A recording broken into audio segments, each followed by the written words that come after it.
এমন কি এক মহিলা সাহাবীর কথা মনে হলো আমার এই মুহূর্তে। এক মহিলা সাহাবী, নসরুল্লাহর সাহাবী, জেনার মতো একটা বড় গুনাহ করে ফেলেছেন। জেনার সঙ্গে সঙ্গে তিনি অনুতপ্ত হলেন, চোখের পানি ফেলে ফেলে কাঁদতে লাগলেন, আল্লাহর কাছে রোনাজারি করতে লাগলেন। এক পর্যায়ে ওই মহিলা সাহাবী চলেই গেলেন নবীর দরবারে, গিয়ে বলেন, ইয়া রাসূলুল্লাহ, আমি জেনার মতো গুনাহ করে ফেলেছি। রাসূল বলেন, না তুমি করো নাই, কোনো সাক্ষী নাই, কিন্তু আমি নিজেই আর সাক্ষী। আপনি যতবার বলবেন আমি ততবার বলবো আমি জেনার মতো গুনাহ করে ফেলেছি। রাসূল বলেন, জেনা যদি করেই থাকো, পেটে সন্তান আসছে? হ্যাঁ আসছে। উপায় নাই, সন্তান ডেলিভারি না হওয়া পর্যন্ত তোমার উপরে কোনো আইন কার্যকর করা যাবে না, তুমি চলে যাও বাড়িতে। ওই মহিলা সাহেব বলেন, ইয়া রাসূল, আমি যে বাঁচবো তার গ্যারান্টি কি? আমি তোমার জন্য দোয়া করে দিচ্ছি, তুমি চলে যাও, আল্লাহ তোমার প্রতি রহমত নাজিল করো। ওই সাহাবী চলে গেলেন বাড়িতে। গিয়ে তার একটাই কাজ, সেটা হলো ক্ষমা চাওয়া। কার কাছে? আল্লাহর কাছে। চোখের পানি ফেলে ফেলে ক্ষমা চাচ্ছেন, তওবা করতেছেন, রোনাজারি করতেছেন। চোখের পানি এমন একটা বরকতি জিনিস, সাত সমুদ্রের পানি দিয়ে জাহান্নাম নিভবে না, কিন্তু বান্দা যদি আল্লাহর ভয়ে চোখের পানি এক ফোঁটা ফেলতে পারে, 7টা জাহান্নাম তার জন্য নিভে যাবে। জোরে বলে সুবহানাল্লাহ। ওই মহিলা ভুল করে ফেললেন, তওবা করতেছেন, আল্লাহর কাছে রোনাজারি করতেছেন। শেষ পর্যন্ত সন্তান ডেলিভারি যখন হয়ে গেছে, ওই মহিলা সাহাবী করলেন কি, 2 দিন পর নয়, 3 দিন পর নয়, 1 দিন পর ডেলিভারির 1 দিন পর নবীর কাছে গিয়ে বলছেন, ইয়া রাসূলুল্লাহ, সন্তান তো ডেলিভারি হয়ে গেছে আমার। রাসূল বলছেন, সন্তানটা জীবিত না মৃত? সন্তান তো জীবিত। রাসূল বলেন, কোনো কথা নাই, হাউলাইনি কামিলাইন, সন্তান তোমাকে অবশ্যই দুধ পান করাতে হবে, নচেত সন্তানটা মারা যাবে।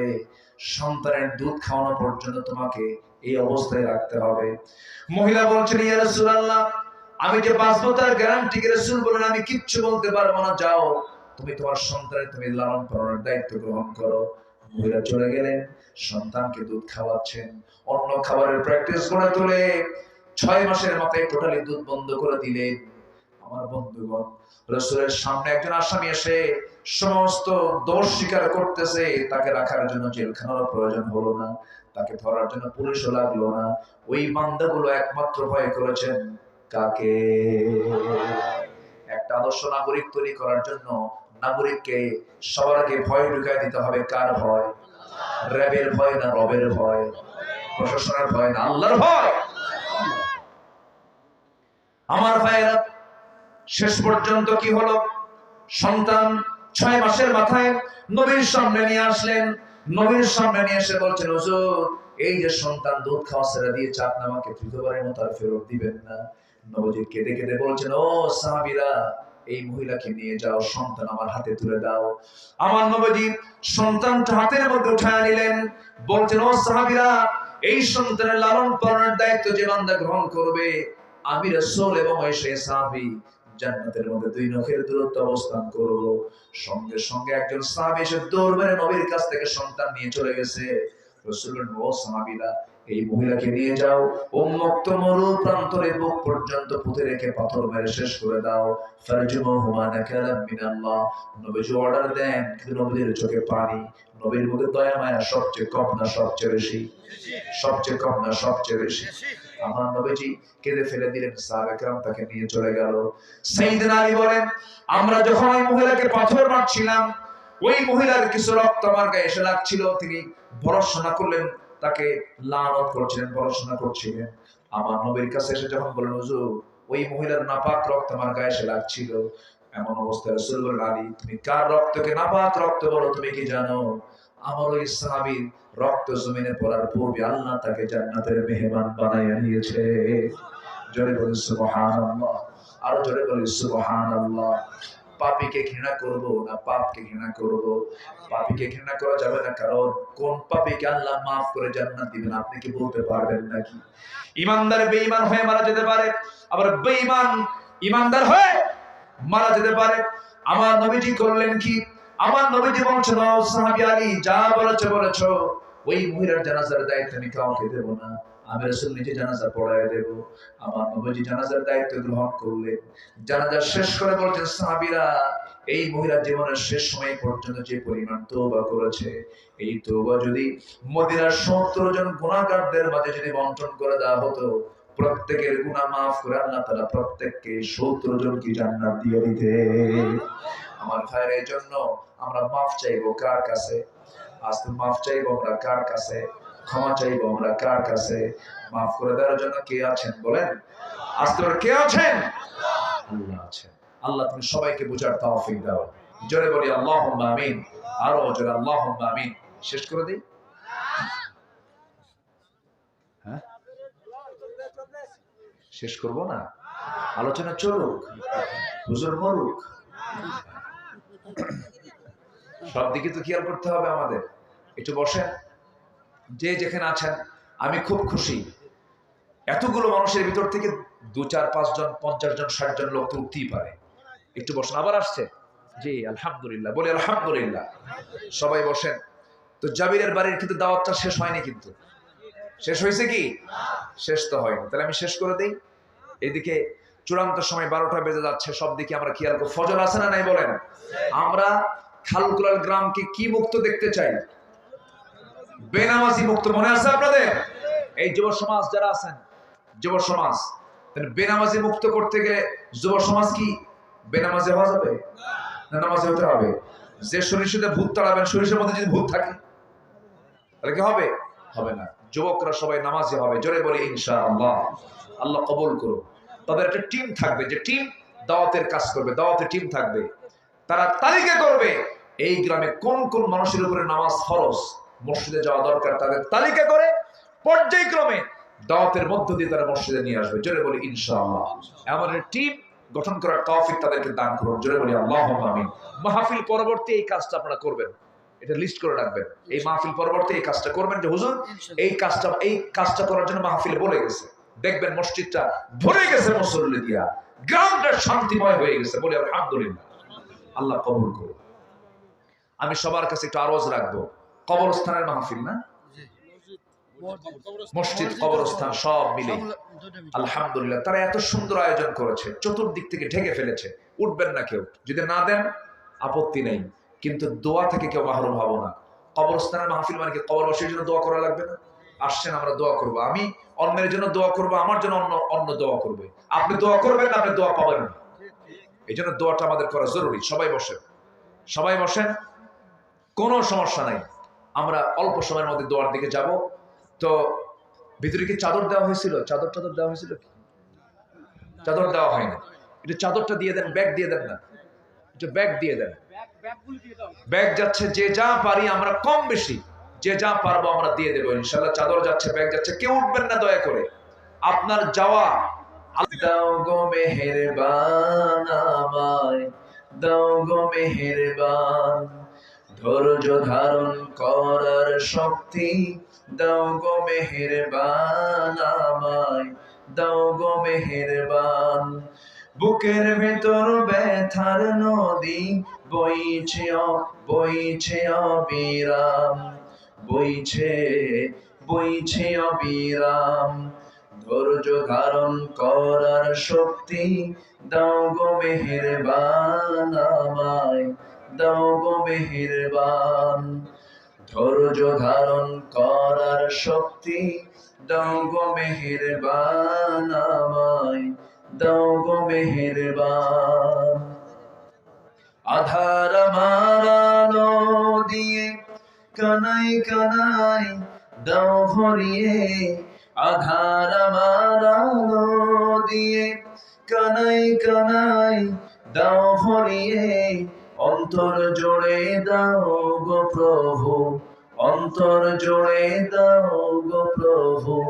ভোরের পাখির গান, বুকের ভেতর ব্যথার নদী বইছে অবিরাম, বইছে বইছে অবিরাম। ফাগুন কেড়ে নেয়া চত্র আষাঢ় করে দাও, গাছে গাছালির শীতল ছায়ায় জীবন ভরে দাও, আমার জীবন ভরে দাও। আমার ধুধু মরুর দেশে দাও গো জোয়ার ভাটার শেষে আমার ধুধু মরুর দেশে দাও গো জোয়ার ভাটার শেষে পারাবারের বাউরি বাতাস, পারাবারের বাউরি বাতাস আমায় করো দান। বুকের ভেতর ব্যথার নদী বইছে অবিরাম, বইছে বইছে অবিরাম। ধৈর্য ধারণ করার শক্তি দাও গো মেহেরবান আমায়, দাও গো মেহেরবান।